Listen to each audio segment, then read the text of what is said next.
Mean, green and ready for lean, the newest street naked from Kawasaki is ready to take on the urban scramble. But is it capable of even more than that? Now we all know that the Z900 from Kawasaki was an absolute bomb to ride.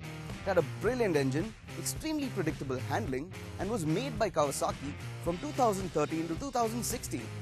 For 2017, Kawasaki has replaced the Z800 with the Z900, and we've taken it to the streets to see how much has actually changed. Carrying forth the Sugoi styling of its predecessor, this new Z900 displays a new headlight cluster in the Z series. The front bikini fairing is all new, so is the tail section, and it even exhibits a new exhaust design. This new twin headlight has a more fluid look to it, with a forward jutting jawline that accentuates its aggressive look. The negative lit LCD speedometer is all new and shared with the likes of the Z650 and the Ninja 650. It's got a nice semicircular cascading tachometer, a gear indicator and a large centralized digital speed readout. The tank has got a nice organic shape to it that goes well with the typically Sugoi design theme. There's a nice wide seat that follows that's well padded and reasonably comfortable on longer hauls.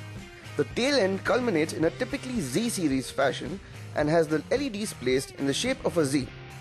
The slightly boxy and angular nature of the Z800's design has given way to more organic curves. It is still unmistakably a Z, and its overall silhouette has been pretty much carried over from its predecessor.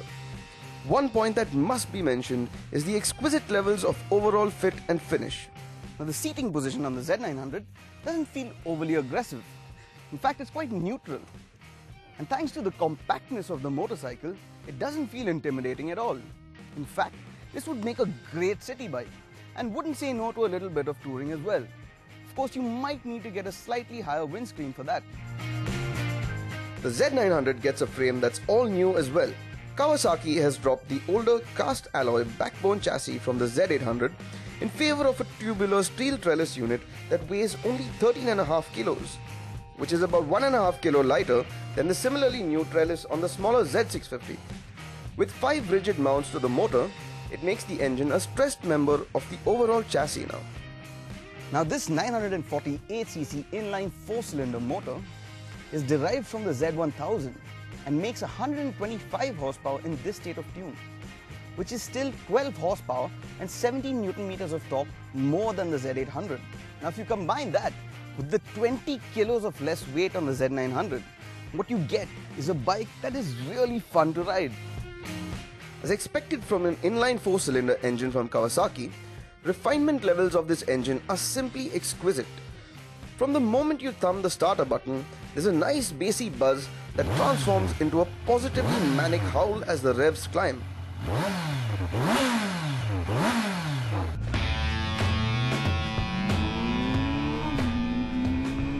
As expected from a naked, the engine offers a nice meaty mid-range with a noticeable kick after 6000 RPM.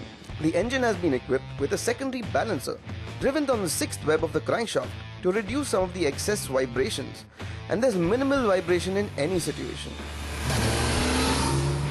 Kawasaki has also developed an assist and slipper clutch which makes action at the lever light and assists with excessive engine braking. In keeping with its Street Fighter character, the Z900 gets a short ratio gearbox with pretty closely stacked gears until the 5th gear, and the 6th gear is a relatively tall one. In fact, combined with the high refinement levels, you can pull away from speed breakers from 20 km per hour in 3rd gear with no resistance whatsoever. Suspension, on the other hand, hasn't seen a massive revision over the outgoing model. It retains the beefy 41mm adjustable upside down forks at the front. The back still has the familiar horizontally mounted linked monoshock. Overall ride quality is quite good over our less than perfect Indian road conditions. Bumps and low and high speed are handled in a predictable manner. While most mechanicals have either improved or stayed the same, brakes tell a slightly different story. The dual petal rotors at the front seem to have reduced in size from 310mm to 300mm, but retain the opposed 4-piston calipers, and the stopping power of the Z900 is far from insufficient. While the initial bite is light and predictable, squeeze on a bit harder and the brakes will scrub off speed at a phenomenal rate. One noteworthy point that must be mentioned is the cooling system. It's absolutely outstanding. Even while ambling through heavy city traffic, there are almost negligible levels of heat from the engine, which is commendable for a larger displacement motorcycle. Now the Z900 is a great replacement for the Z800. It's simple, light and effective. All the ingredients you need for a motorcycle that's really fun to ride. But because of the lack of traction control, we feel this would be a better suited bike for intermediate to well-seasoned riders. Now the bump in pricing is really worth it. You get a whole lot of bike. That's a lot of fun and still quite easy to ride.